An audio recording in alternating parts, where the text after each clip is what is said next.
دي سلسلة، ولا مش أي سلسلة، دي سلسلة كبداكي حكاية فري ستايل. السلسلة اللي هتكون من غير سكريبت ولا مونتاج ولا أي حاجة، يا دوب كبداكي حكاية قال يلا بينا أكشن، ووجهة نظره هي دي. رب اشرح لي صدري ويسر لي أمري واحلل عقدة من لساني يفقهوا قولي.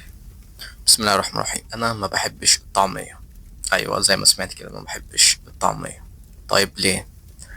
جيت أفكر وأشوف كده، يعني ليه ما بحبش الطعمية؟ من وانا صغير ما بحبش الطعمية خالص. لقيت الاسباب ان انا مش متعود عليها. انا مش دي تربيتي، فاهمني ازاي؟ انا مش متربي، او كأني ما جيتش الدنيا عشان ما اكلش طعمية.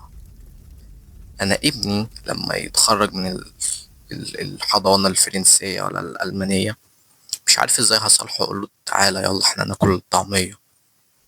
ساعتها حاسس ممكن يشتمني ولا حاجة، أو حاجة يعني شبه كده. كلنا عارفين إن الطعمية هي أكل الناس البسطاء الجمال، ذو الوقار والقيمة وكل حاجة حلوة، بس يعني تحسها كده برضو أكل الفقراء يعني.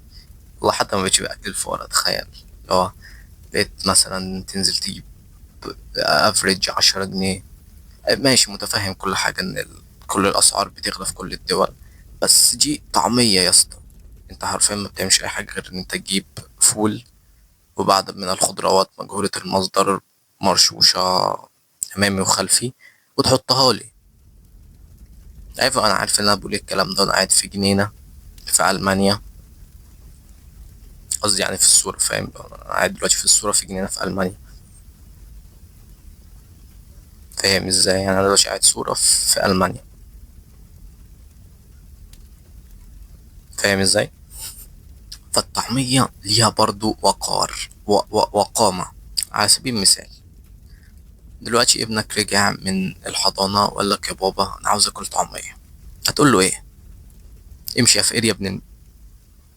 بالظبط ده اللي هتقوله له. يعني أنا مدخلك جامعة فرنسية، يس، دخله حضانة بيتكلم يخرج من بيتكلم فرنساوي وألماني، حرفيا يقدم في كول سنتريكس وهيتقبل. اه. الثقب الأسود. أيام يعني مش عايز أفتكرها الصراحة. أي أيام كول سنتر. دلوقتي قاعد بعمل فيديوهات يوتيوب يعني، بس فاهم اللي هو دلوقتي أنا بعمل حاجة، أنا حرفيا بتكلم بس. أنا ده مش عارف أصلا حد هيتفرج ولا لأ، بس اللي هو فاهم أنا بتكلم. وفي المفروض فيديو هيكون مع أبو حجي المونتير بتاعي، وهيكون نازل يعني المفروض هيكون نازل يوم السبت، ودوت هيكون نازل يوم التلات. فده ما هينزل من غير مونتاج ولا حاجة، الكلام ده كله هيتحط، فاهم؟ فاللي هو أصلا إيه، هتصاحبني، فاهم؟ فيعني بجد الطعمية، طعمية يعني الطعمية ليها أبعاد تانية خالص يا جدعان. طعمية يعني طعمية طلع ليها وقار. حاسس محبين الطعمية مثلا، حاسس محبين الطعمية مثلا ممكن يجوا تحت بيتي ويضربوني علقة أو أي حاجة، فاهم؟ يقولوا لي متتكلمش عن الطعمية كده، احنا ما نسمحلكش. لو انت محب للطعمية اكتب لي في الكومنتات، قول لي انا من جيش جي ار رابعة، من محبين الطعمية وما اسمحلكش تقول كده. وقول لي ايه رأيك في السلسلة اللي هي فري ستايل دي، اللي انا حرفيا بتكلم بسيب شخصيتي التانية وبتكلم بقى، فاهم؟ اللي هو بتكلم كده على طول كأني بكلم واحد صاحبي. مش عارف هرجع للاستوديو ولا لأ. الاستوديو اللي انا كنت بصور فيه اولى حلقاتي خالص الفاجر، استوديو الجميل فشخ. ده ممكن نبقى نوصل له في الحلقة رقم 100 لو السلسلة يعني اكتملت ان شاء الله. اول واخر فيديو في السلسلة هاش بلاي ليست نيو فري ستايل. المرة الجاية هكون واقف ان شاء الله، هكون واقف بقى ورايا كده برج باريس ولا حاجة. طبعا مفيش مونتاج، انا بص انا هتكلم لك كده، بص طول الحلقة تقعد تسمعني. اذا كان عاجبك، اذا كان عاجبك صوتي، بص صوتي جميل يا اسطى، اغني لك ماشي.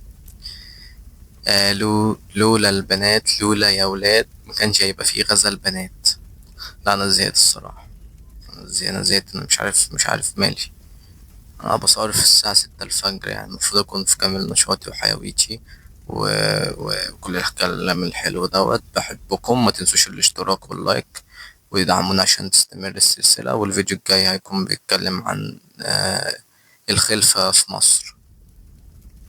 حاسس موضوع شيق أوي، اللي أنا لازم أتكلم عن الخلفة في مصر، واللي هو نبطل خلفة شوية يا ريت، عشان مصر بقت زحمة أوي. ما بقناش 120 مليون بس على فكرة، أنا عديتهم أول امبارح كانوا 150 مليون.